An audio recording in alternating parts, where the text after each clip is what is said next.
अस्सलाम वालेकुम नाज़रीन, बात करूंगी मैं उस इंतहाई अफसोसकुन ख़बर की जो कि जुम्मे की सुबह आई और उस ख़बर के आने के बाद पता ये चला कि कराची का इलाका लियारी जहां पर बगदादी में एक इमारत गिर गई है और बताया ये गया कि ये 6 मंजिला इमारत थी। फिर कुछ मनाजिर सामने आए, दिल दहला देने वाले मनाजिर थे। फिर इतलात आने लगी कि ये 6 मंजिला इमारत रिहायशी इमारत थी और इसमें तमाम तर रिहायशी उस वक्त मौजूद थे। उसके बाद पता चला कि लोग मलबे तले दब गए हैं। इमदादी कार्रवाइयाँ शुरू की गई, ताख़ीर के साथ शुरू की गई। वजह ये थी कि शहर में नेटवर्क नहीं थे, इसलिए दुश्वारी का सामना करना पड़ा इमदादी कार्रवाइयों को।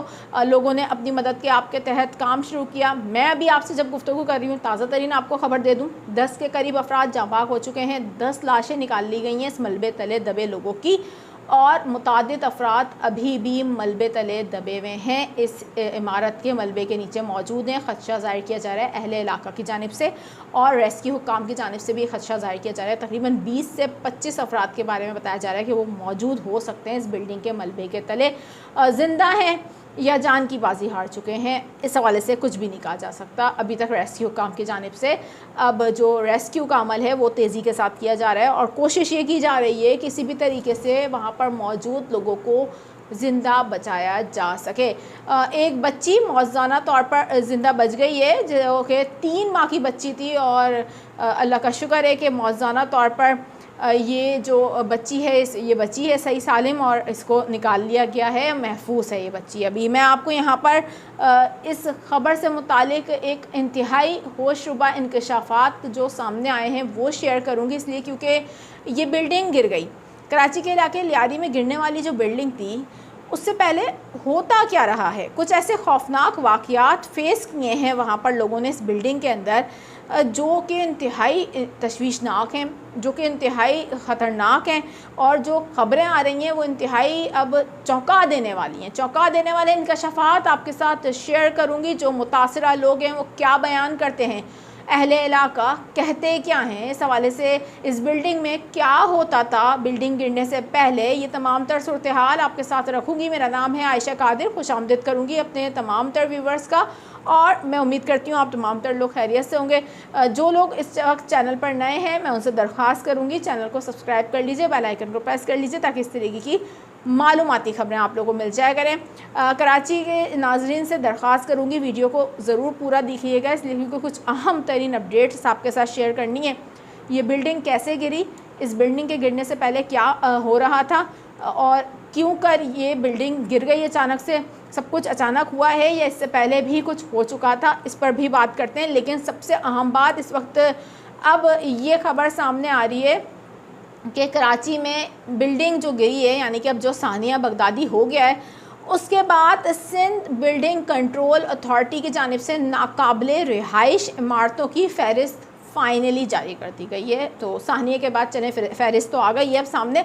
कराची में 578 इमारतों को मकदूश करार दिया गया है। ज़िला जनूबी में सबसे ज़्यादा 456 इमारतें मकदूश करार दी गई हैं। इसी तरीके से ज़िला वस्ती में तकरीबन 66 के करीब इमारतें ऐसी हैं जो रिहाइश काबिल नहीं हैं। कमाड़ी में 23, कुरंगी में 14 के करीब हैं और ज़िला शर्की में 13, मलीर में 4 और ज़िला गरबी में 2 इमारतें ऐसी हैं जो रिहाइश के काबिल नहीं हैं। ये एक फ़हरिस्त है जो अब जारी की गई है और ये भी बताया जा रहा है इस इदारे की जानिब से तस्दीक सामने आ रही है कि ये जो बगदादी में इमारत गिरी है इसको कई बार नोटिस जारी किए जा चुके हैं, 3 बार इसे नोटिस जारी किए जा चुके हैं, इसे मकदूश करार दे दिया गया था और गुज़िश्ता 2 सालों में 3 बार इसे खाली कराने के नोटिस जारी किए गए मगर अमल दरामद ना हो सका। क्वेश्चन मार्क तो यही है ना कि अमल दरामद क्यों ना हो सका। इसके अलावा कोई भी काम अगर हुकूमत करना चाहे तो उस पर अमल दरामद तो हो जाता है। ये काम ऐसा था जिस पर अमल दरामद फ़ौरी होना चाहिए था, इस पर अमल दरामद नहीं हो सका।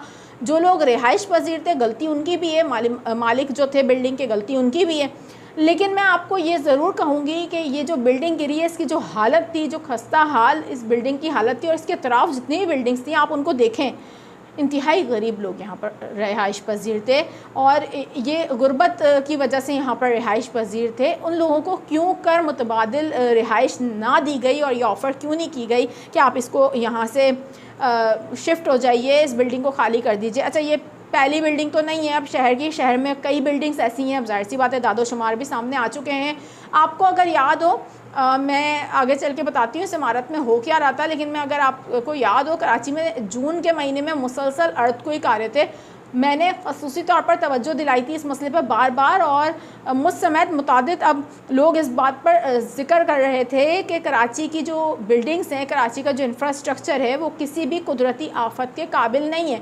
तो उसे समझा यह जाता था कि शायद हम पैनिक फैला रहे हैं।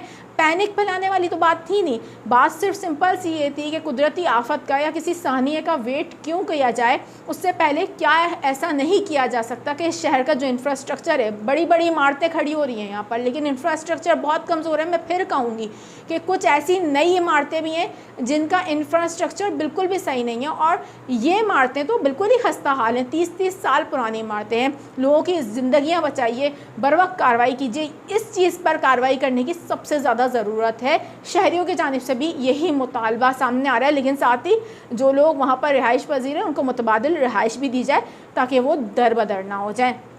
इस बिल्डिंग को गिरने के बाद एक ख़बर सामने आई और वो बड़ी चौंका देने वाली थी। मुतासरीन की जानिब से पहले तो ये इल्ज़ामात आयद किए गए कि ताख़ीर हुई है बहुत ज़्यादा इमदादी कार्रवाइयों में, और उसकी वजह मैं आपके साथ शेयर कर चुकी हूँ क्योंकि आज कराची में नेटवर्क्स भी बनते हैं और इसके अलावा भी मुतादिद कुछ रोड्स बंद होने की वजह से इमदादी कार्रवाइयों में कुछ लेट हुआ है। लेकिन ये कि अभी भरपूर तरीके से हम देख रहे हैं कि वहाँ पर रेस्क्यू का अमल जारी है और कोशिश की जा रही है रेस्क्यू की जानिब से कि वो फ़ौरी तौर पर जो लोग हैं उनको बाहिफाजत निकालें। लेकिन मैं यहाँ पर आपको बताऊँ कि जो ख़बर सामने आई है अहले इलाका और यानी शाहिदीन कहते हैं कि जब ये इमारत गिरी तो ऐसा लगा ज़लज़ला आ गया है, हर तरफ चीखों पुकार मच गई थी। ये तो वो हाल था जो इस बिल्डिंग के गिरने के बाद वहाँ पर शहरियों की जानिब से, जो अहले इलाका की जानिब से बताया गया। लेकिन यहाँ पर आपको मैं बताऊँ कि एक मुतासरा खातून की जानिब से वहाँ पर मुख्तलिफ़ मीडिया चैनल्स के जो नुमाइंदेगान मौजूद थे उनसे उन्होंने गुफ्तगू करी और उन्होंने बड़ा हौलनाक इंकशाफ किया। वो कहती हैं कि कई रोज़ से इमारत हिल रही थी, ऐसे लगता था इमारत हिल रही है बाकायदा, और सबको बताया किसी ने फ़्लैट खाली नहीं किया। चौंका देने वाला इंकशाफ है बहुत ज़्यादा। जो लोग मौजूद थे वो भी बहुत इसमें गफलत में मुलविस थे। ज़ाहिर सी बात है बिल्डिंग हिल रही थी, क्यों कर खाली नहीं किया गया, ये बड़ा सवालिया निशान है। और दूसरी अहम बात ये कि वहाँ पर जो मलबे तले लोग इस वक्त मौजूद हैं, उनके जो अब मुतासरीन हैं उनकी जानिब से बताया जा रहा है कि बिल्डिंग सुबह के टाइम हिली है, उसके बाद घर से फ़ोन आए हैं लोगों को कि बिल्डिंग हिली है, तो वो बता रहे हैं कि हमने कहा कि फ़ौरी तौर पर निकल जाएं, लेकिन इतना टाइम नहीं मिला उस वक्त फिर ये हादसा हो गया। यानी कि कई रोज़ से ये बिल्डिंग इस तरीके से यानी कि खिसक रही थी ज़मीन इसकी आहिस्ता आहिस्ता, और ये गिरने वाली थी और इंतहाई अफसोसकुन सूरत हाल की बिल्डिंग गिर गई और कई अफराद इसके मलबे तले दब कर अपनी जान की बाजी हार चुके हैं। ये हादसा पहला हादसा नहीं है, रवां सालों में कराची में कई ऐसे हादसा हो चुके हैं। 2020 में भी हमने देखा है लियारी में कई ऐसे हादसा हो चुके हैं। बारिशों के बाद ऐसे हादसा बहुत तेज़ी के साथ नज़र आते हैं। कराची में पहली बारिश के बाद 2 हादसा हो चुके हैं, जिसमें पहला खारादर के इलाके में हुआ था जहाँ कोई जानी नुकसान इसलिए नहीं हुआ था कि उस बिल्डिंग का जीना गिरा था। दूसरा लियारी में अभी तक इमदादी कार्रवाइयाँ अभी तक जारी हैं, आगे भरपूर बारिशें हैं, मज़ीद क्या ख़तरनाक सूरत हाल पैदा हो सकती है। इससे बचने के लिए अब सख्ती के साथ इक़दाम की ज़रूरत है। आप क्या राय रखते हैं इस वाक़ये के ऊपर? कमेंट सेक्शन में मुझे ज़रूर अपनी राय का इज़हार करके बताइएगा। अभी चाहूँगी आपसे इजाज़त, अपना ख्याल रखिएगा। अल्लाह हाफ़िज़।